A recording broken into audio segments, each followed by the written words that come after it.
This is the Crosstour CR900 dash cam. I've had it for a few days now. I go through some beginner stuff and then my experience so far, which has been greatly mixed.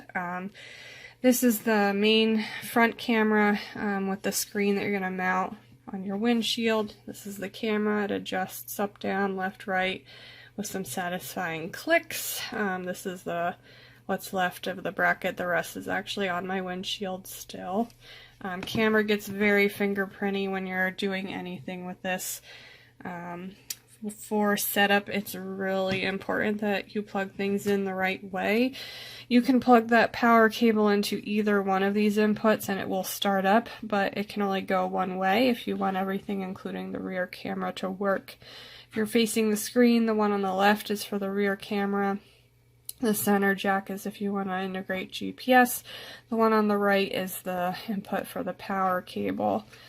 On this left side is the micro SD slot. When you're installing it facing the screen, the gold connectors are going to be facing you. Up and down arrows with the menu button in the center. When you're mounting it, one thing I did is I put it right up against the plastic cover behind my rear view mirror, and I didn't leave myself any room to get that card in and out while it's mounted. It's not a big deal. I'm just gonna slide it up and out to do it, but didn't plan ahead when I did that. I just wanted it not visible, so if there was any issues I wouldn't get in trouble. So it's kind of hidden behind my rear view mirror as far as from my eye line of sight when I'm driving. On the right side here, there's the OK button, which is kind of like the select button. The second button down with the M is for mode. There's a lock button, and then the last one is the power button, and then there's also a little hole to do a hard reset if needed. If everything's set up right, it will power on automatically when your car turns on or when you plug in a power source. It has done that really quickly, really smoothly. Everything seems to function properly, so I'm going to plug it in here. Again, you're plugging it into the right side if you are facing that screen. Indicator lights on the left. I believe the green keeps blinking as soon as it's actively recording, even if your screensaver times out and the screen goes off, it's still recording. The bottom arrow on this side is your shortcut to mute or unmute audio recording. The menu button, I think I might have to turn off recording. Let's see. Okay, menu. There's a set of these for when you're in camera mode and a set for when you're in recording video mode, and they look very similar. But you hit menu again to switch over to the second settings tab, and then you use these arrows to go up and down, but you have to use the OK or select button on the top of the other side each time to actually select things. So that's been a bit annoying, but regardless, my biggest issue so far has been image quality. Unfortunately, I've mostly been driving in twilight to dark situations. It's been rainy, cloudy, overcast, and a little foggy off and on ever since I've got this thing. The biggest thing I'm noticing is that oncoming headlights, lights, any kind of light, it's just overwhelming it no matter how I'm tweaking the white balance settings, so I'm really frustrated with that.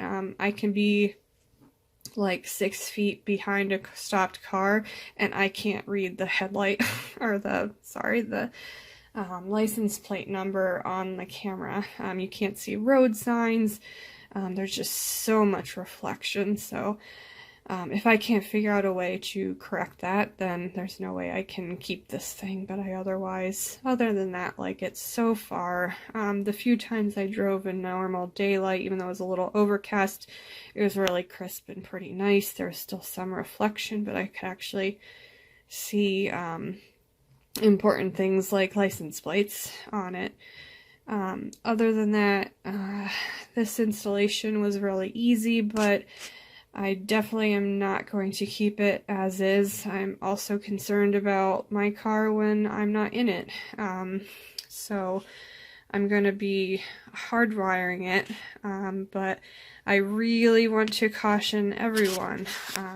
99.999 repeating % of those dash cam or nav or GPS hardwire kits available out there have a ridiculous setting for voltage protection. They will let your battery get down to 11.4 or 11.6 volts before they'll shut it off. And if that happens, you're not going to be able to start your car.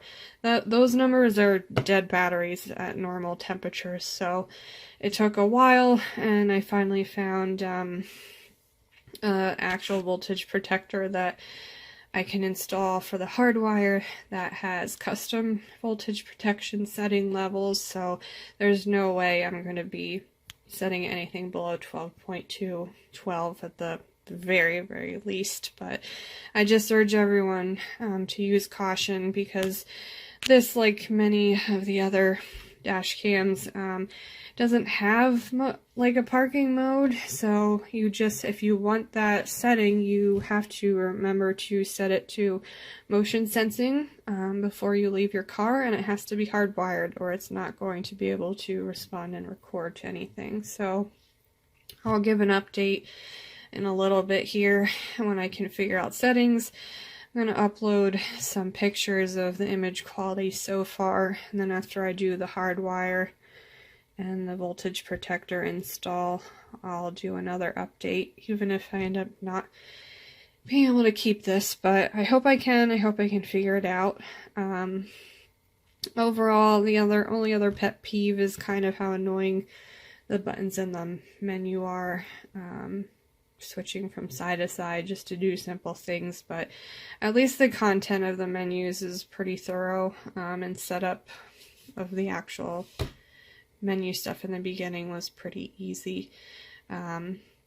So far I've only gotten a couple weird errors, a card read error where it still functioned but the message would randomly pop up, and then there's been other times where pressing the actual power button it doesn't want to respond, and it's really random. But it's only been doing that when I've been in this situation with it inside, not when I'm actually in the car. So, and also the cigarette lighter port, it has an internal red LED light to indicate that it's on, and it is charging my phone at the same time this is running really nicely. It sticks out. It's a pretty deep one compared to the little one I had for my phone charger before, but it's not a big deal. My car sticks, so I do like having more room around it, but it hasn't actually gotten in the way. It just sticks out and kind of aesthetically annoys me a little bit, but so far I really want to like this. And the manual it feels fat, but it's because it's a bunch of languages. Goes into minute detail, but it is everything you need to actually set it up and start running. So I'll be in touch with the company at least once if I can't fix quality and things like that before I give up. But hopefully this is here to stay, because I have bad luck with my vehicles. But anyway, post any questions or comments if you have them, and I'll do another video with an update soon. Right off the bat, you'll notice the 900 comes with speakers in the front and a 3-inch viewing screen. Turn to the back to find the camera, which can rotate 45 degrees left to right or up and down. Setup takes only a few minutes by first adding the plate and removing the plastic from the sticker. The power adapter is plenty long and connects at the top of the camera and can easily be hidden in the door frame, under the mat, and around the console. CR900 comes with a rear camera with a 240-degree rotation. Installation is the same as before. After the plastic is removed, place in the center of the windshield. The cable plugs in next to the power cord and is double the size, allowing more than enough length for a large SUV. Once the car is turned on, the screen illuminates with a view of the front and rear cameras. An SD card is needed to record, which can be inserted on the side above the controls to navigate through the camera's functions. To change any of the settings, press the OK button on the other side. Crosstour allows you to change resolution, display, select a loop recording time, switch on mirror image, adjust HDR, measuring units, exposure, and turn on motion detection. You can also turn the audio off, add a date stamp, and activate the G sensor, which will automatically record and save footage if ever in a crash. Pressing the up arrow will change the view between the front and back cameras, while the bottom arrow switches off the microphone. The M button on the right side allows different stats to be displayed and playback footage. Crosstour makes it easy to protect important videos by just pressing the lock button. The screen can also be dimmed while recording for distraction-free driving, and pressing the OK button will manually record.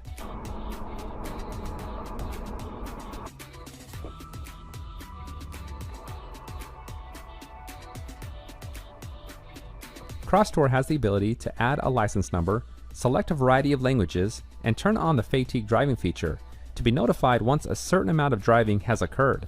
And if it couldn't get any better, the CR900 is GPS compatible.